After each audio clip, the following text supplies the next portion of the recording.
ओम नमो भगवते वासुदेवाय नमः।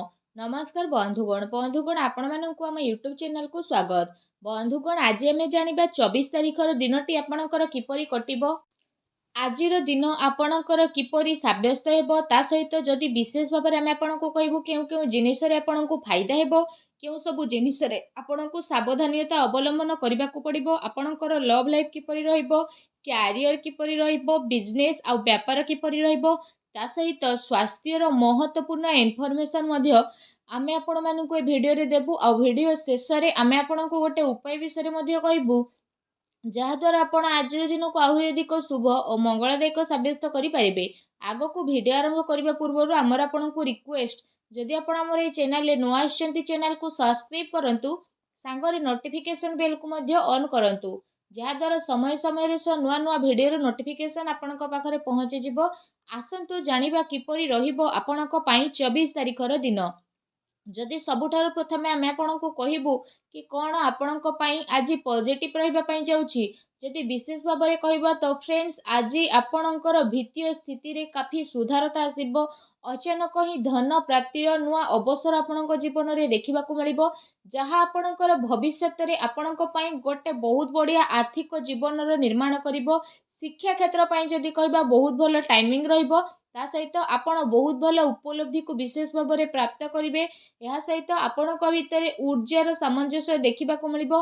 अन्यक सह भल व्यवहार द्वारा आपण दिमाग रु काम नेबे ता सहित व्यापार वाणिज्य करुवा लोक मैंने आपणक पई सहायकारी होई पारंती। कौनसी योजना विषय रे आपण विस्तारता करिवे बास धैर्यर सह आपण काम करंतु कारण लड़ाई झगड़ार स्थिति टिके होई पारे। ता सहित आपण शांत स्वभाव होइके जदि कथबार्ता करिवे तो लोके आपणकर काफी तारीफ मध्य करिवे। आपणक आर्थिक स्थिति आज बहुत ही भल रहिबो। आपण समय पढ़िबा द्वारा निजर किछि मित्र बा संपर्कीयंकर आर्थिक सहायता प्रदान करिवे। चाकरी पेशा लोकों को बहुत अधिक लाभ मिलिबो। मन चाहा लाभ मिलिबा कारणरू बहुत भल धन लाभर स्रोत मध्य आपणक पई बनुछि। ए समय जहाँ भी काम आपणकर अटकी थिला ताकू पूरा करने को आपण चेष्टा करिवे। किछि बिगिड़ी थिबा कार्य रे सुधारता आसिबार विशेष संभावना रहिछि। विपरीत परिस्थिति रे किछि धन लाभर भल अवसर मध्य विशेष भाव में आपको प्राप्त हेबो। आपणक मन रे शीघ्र पैसा कमेबार तीव्र इच्छा मध्य जागृत हेबो। से सबू को आपण नेकी विशेष भाव में आग को बढ़िबे और सेथि पई आपणकु आग को बढ़िबा पई मध्य मौका मिलिबो। शांति रे आपण आग को बढ़िबे आ सफलता तो आपणकु निहाती मिलिबो। विशेष भाव में जदि कहबा धैर्यर सह आपण परिस्थिति को सामना करिवे तो भल परिणाम प्राप्त हेबो। काम कार्यर गतिविधि रे आजिर दिन आपणक पई बहुत ही भल दिन रहिबा पई जाउछि जोथि पई आपणक मन बहुत ही प्रसन्न रहिबो। आसंतु जानिबा आज आपणक पई कोन नेगेटिव रहिबो। जदि कहबा आपणक आपणकर भाई भौणीकर पूरा सपोर्ट मिलिबो। समाज रे आपणकर एवं आपणक परिवारर मान सम्मान बढ़िबो। ता सहित परिवार जरूरत को ध्यान रे रखिकी आपको कार्य करने को पड़ो जहाँ केते थर आपणक नियंत्रण रे बढ़ी जिवो। ता सहित आपण परिशान मध्य रहिबे। एहा सहित जदि कहबा कौनसी खास सौदा बा बड़ फैसला नेबा ठारू दूरी रुहंतु कारण कौनसी फैसला नेबे आउ डिसीजन न मिलिबारु आपणको प्रोब्लेम आसी पारे। दिन सारा केते ना केते रुकावटर स्थिति आपणको आसीबो। जोश रे आसिकी काहाको भी कौनसी बिना मांगी परामर्श दियंतु नहीं। कठिन परिश्रम द्वारा सबु कार्य आपणकर पूर्ण हेबो। ता सहित आवश्यक खर्च करबा ठारो आर्थिक स्थिति आपणकर महत्वपूर्ण होई पारे। लेन देन रे सावधान रहंतु। पारिवारिक माहौल बहुत भल रहइबो किंतु फ्रेंड्स को सह मनांतर मतांतर होई पारे। संवेदनशील मामला रे भाभी चिंती के आगो को बढ़िबार आवश्यकता रही। संसाधन उपरे खर्च हेबारु मानसिक अशांति तथा चिंतापूर्ण स्थिति आसी पारे। आपणकर विश्वास अभाव करा जाइथिबा काम रे रुकावट तथा बाधा आपणकर उत्पन्न हेबो। व्यवसायिक दृष्टि जदि कहबा समय आपणक पई सामान्यदायक रहिबो। कौनसी नुआ कार्य योजना को विस्तारता देबा आपणक प्रोब्लेम रो कारण मध्य बनी पारे। कौनसी चिंता बा मतभेद आपणको चिड़चिड़ा मध्य विशेष भाव में बनई परिबो। आपण आपणक परिचितक उपरे निजर डिसीजन को थोइबा पई चेष्टा करिवे। एहा द्वारा आपण निजे निजे को नुकसान करिवे। शुणा जाइथिबा कथा रे आखि बंद करके आदौ विश्वास करंतु नहीं। सच्चाई को जानिबा पई आपण चेष्टा करंतु। बाणी उपरे नियंत्रण रखंतु अन्यथा कଳି झगड़ा हेबार विशेष संभावना रही। तेणु सावधान रहंतु। आसंतु जानिबा आपणकर लव लाइफ किपरि रहिबो। कौनसी प्रकार यात्रा बा कौनसी प्रकार शॉपिंग इत्यादि को नहीं लड़ाई झगड़ा होई पारे। ଏମିତିରେ ଆପଣଙ୍କୁ ଆପଣଙ୍କର ମଧୁର ସମ୍ପର୍କ ବନେଇ ରଖିବାର ପ୍ରୟାସ କରିବାର ଆବଶ୍ୟକତା ରହିଛି। ଆପଣଙ୍କ ପ୍ରୟାସରେ ସ୍ଥିତି ଅନୁକୂଳ ରହିବ। ଆପଣ ଆପଣଙ୍କର ସମ୍ପର୍କକୁ ନୂଆ ରଚନାତ୍ମକତା ଦେବେ ଓ ତାକୁ ମଜବୁତ ମଧ୍ୟ ବନେଇବେ। ତା ସହିତ ଏ ସମୟରେ ଆପଣ ଜଣେ ଆଉ ଜଣଙ୍କ ପ୍ରତି ଅତ୍ୟଧିକ ଆକର୍ଷଣ ମଧ୍ୟ ଅନୁଭବ କରିବେ। କିନ୍ତୁ ଧ୍ୟାନ ରଖନ୍ତୁ, ମର୍ଯ୍ୟାଦିତ ଆଚରଣ କରିବା ହିଁ ସର୍ବଶ୍ରେଷ୍ଠ ରହିବ। ତା ସହିତ ଯଦି ଆମେ କହିବା ନିଜ ପ୍ରିୟତମଙ୍କୁ ଆପଣ ଏହା ଅନୁଭବ କରିବେ କି ବାସ୍ତବରେ ଏ ସମ୍ପର୍କ ଆପଣଙ୍କ ପାଇଁ କାଫି ମହତ୍ତ୍ୱପୂର୍ଣ୍ଣ ଅଟେ। ଆପଣଙ୍କ ପ୍ରିୟତମ ହିଁ ଆପଣଙ୍କ ପାଇଁ ସବୁ କିଛି ଅଟନ୍ତି।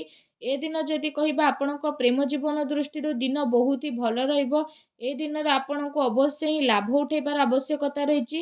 ଆସନ୍ତୁ ଜାଣିବା ଆଜି ଆପଣଙ୍କର ବ୍ୟବସାୟ କ୍ୟାରିୟର କିପରି ରହିବ। ବ୍ୟାପାର ଧନ୍ଦା ଆପଣଙ୍କର ବହୁତ ଭଲ ଚାଲିବ। କାର୍ଯ୍ୟ କ୍ଷେତ୍ରରେ ଆପଣଙ୍କୁ ସଫଳତା ମିଳିବ। କାର୍ଯ୍ୟଭାରର କିନ୍ତୁ ଅଧିକତା ରହିବ, ଯେଉଁଥିପାଇଁ ଆଗକୁ ଚାଲିକି ଆପଣଙ୍କୁ ଅଧିକ ପରିଶ୍ରମ କରିବା ପାଇଁ ପଡ଼ିବ। କିନ୍ତୁ ପୁରା ଦିନ ଦୌଡ଼ାଦୌଡ଼ିରେ କଟିବ। କାମ କାର୍ଯ୍ୟ ସିଲସିଲାରେ ଆପଣଙ୍କୁ କୌଣସି ଛୋଟ ଯାତ୍ରାରେ ଯିବାକୁ ପଡ଼ିପାରେ, ଯାହା ଆଗକୁ ଯାଇ ଆପଣଙ୍କ ପାଇଁ କାଫି ଲାଭଦାୟକ ସିଦ୍ଧ ହେବ। ତା ସହିତ ଧନ ପ୍ରାପ୍ତିର ଅନେକ ଅବସର ମଧ୍ୟ ଆପଣଙ୍କୁ ମିଳିବ, ଯାହା ପାଇଁ ଆପଣଙ୍କ ମନ ବହୁତ ହି ପ୍ରସନ୍ନ ରହିବ। ଏହା ସହିତ ମେଡ଼ିକାଲ ସହିତ ଜଡ଼ିତ ଛାତ୍ରଙ୍କ ପାଇଁ ବିଶେଷ ଭାବରେ ଦିନ ବହୁତ ହି ଭଲ ରହିବାକୁ ଯାଉଛି। ଚାକିରି ପେଶା ବ୍ୟକ୍ତିବିଶେଷଙ୍କ ପାଇଁ ଆଜିର ଦିନ କାଫି ମିଲାଜୁଲା ରହିବ। ଏହା ସହିତ ଆଜି ଆପଣଙ୍କୁ ନିଜର ବ୍ୟବସାୟକୁ ନେଇକି କୌଣସି ଯାତ୍ରା ମଧ୍ୟ ହୋଇପାରେ, ଯାହାର ଆପଣଙ୍କୁ ସକାରାତ୍ମକ ପରିଣାମ ପ୍ରାପ୍ତ ହେବ। ବ୍ୟବସାୟିକ ଦୃଷ୍ଟିରୁ ଆଜିର ସ୍ଥିତି ଆପଣଙ୍କ ପାଇଁ କାଫି ଅନୁକୂଳ ଭରା ରହିବ। ଆଉ ଏ ସମୟରେ କିଛି ଭଲ ଲାଭ ମଧ୍ୟ ଆପଣଙ୍କୁ ପ୍ରାପ୍ତ ହୋଇପାରେ, ଯାହାର ଆପଣ ଲମ୍ବା ଟାଇମରୁ ଅପେକ୍ଷା କରିକି ରହିଥିଲେ। ଆସନ୍ତୁ ଜାଣିବା ଆଜି ଆପଣଙ୍କର ସ୍ୱାସ୍ଥ୍ୟ କିପରି ରହିବ। ଆଜି ଆପଣଙ୍କୁ ଆପଣଙ୍କ ସ୍ୱାସ୍ଥ୍ୟକୁ ନେଇ ବିଲକୁଲ ବି ଚିନ୍ତିତ ହେବାର କୌଣସି ବି ଆବଶ୍ୟକତା ନାହିଁ। ଆଜି ଆପଣଙ୍କ ସ୍ୱାସ୍ଥ୍ୟ ଆପଣଙ୍କୁ ଭରପୁର ସାଥ ଦେବ। ନିଜ ସ୍ୱାସ୍ଥ୍ୟ ଦୃଷ୍ଟିରୁ ଆପଣ ମହତ୍ତ୍ୱପୂର୍ଣ୍ଣ ସାଥ ପାଇବେ। ନିଜେ ନିଜକୁ ଊର୍ଜାବାନ ଆଉ ବିଲକୁଲ ଚିନ୍ତାମୁକ୍ତ ବୋଲି ମଧ୍ୟ ଅନୁଭବ କରିବେ, ଯାହାଦ୍ୱାରା ଆପଣଙ୍କ ମନ ବହୁତ ହି ପ୍ରସନ୍ନ ରହିବ। ତା ସହିତ ସ୍ୱାସ୍ଥ୍ୟକୁ ଆହୁରି ଅଧିକ ଭଲ ରଖିବା ପାଇଁ ଆପଣ ପ୍ରତ୍ୟେକ ଦିନ ଯୋଗ କରନ୍ତୁ, ବ୍ୟାୟାମ କରନ୍ତୁ ଏବଂ ସୁସ୍ଥ ରୁହନ୍ତୁ। ଆସନ୍ତୁ ଜାଣିବା ଆଜି ଆପଣଙ୍କ ପାଇଁ କ'ଣ ବିଶେଷ ଉପାୟ ରହିଛି। ଆଜି ଆପଣ ସ୍ନାନ ଆଦି ବିଶେଷ ଭାବରେ କରିସାରିବା ପରେ ଅଶ୍ୱତ୍ଥ ବୃକ୍ଷ ମୂଳରେ ବିଶେଷ ଭାବରେ ସୂତାକୁ ଗୁଡ଼ାନ୍ତୁ। 7 ଥର ସୂତାକୁ ଗୁଡ଼େଇ ପରିକ୍ରମା କରନ୍ତୁ। ତା ସହିତ ଅଶ୍ୱତ୍ଥ ବୃକ୍ଷର ପୂଜା କରନ୍ତୁ। ଏହା ସହିତ ଓଂ ସଂ ଶନିଶ୍ଚରାୟ ନମଃ ଏ ମନ୍ତ୍ରର ମଧ୍ୟ 108 ଥର ଜପ କରନ୍ତୁ। ବହୁତ ହି ସଚ୍ଚା ମନରେ ଶ୍ରଦ୍ଧା ଭାବରେ ଜପ କରନ୍ତୁ। ଏପରି କରିବା ଦ୍ୱାରା ଭଗବାନ ଶନିଦେବ ବହୁତ ଶୀଘ୍ର ପ୍ରସନ୍ନ ହୋଇଯିବେ, ଆଉ ଆପଣଙ୍କର ସବୁ କଷ୍ଟକୁ ମଧ୍ୟ ଦୂର କରିବେ।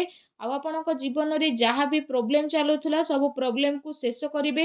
ଆଉ ଶୀଘ୍ର ହିଁ ଆପଣଙ୍କୁ ଶୁଭ ଫଳ ପ୍ରାପ୍ତ ହେବ ଏବଂ ଆପଣଙ୍କର ସବୁ କଷ୍ଟ ଭଗବାନ ଶନିଦେବଙ୍କ ଆଶୀର୍ବାଦରୁ ବହୁତ ହି ଶୀଘ୍ର ବନିଯିବ। ଭଗବାନ ଶନିଦେବଙ୍କର ଆଶୀର୍ବାଦ ଆପଣଙ୍କୁ ପ୍ରାପ୍ତ ହେଉ। ସଚ୍ଚା ଦିଲରେ କମେଣ୍ଟ ବକ୍ସରେ ଜୟ ଶନିଦେବ ବୋଲି ଅବଶ୍ୟ ଲେଖନ୍ତୁ। ଆଉ ଭିଡ଼ିଓକୁ ଲାଇକ୍ କରିବା ପାଇଁ ଆଦୌ ବି ଭୁଲନ୍ତୁ ନାହିଁ। ଧନ୍ୟବାଦ।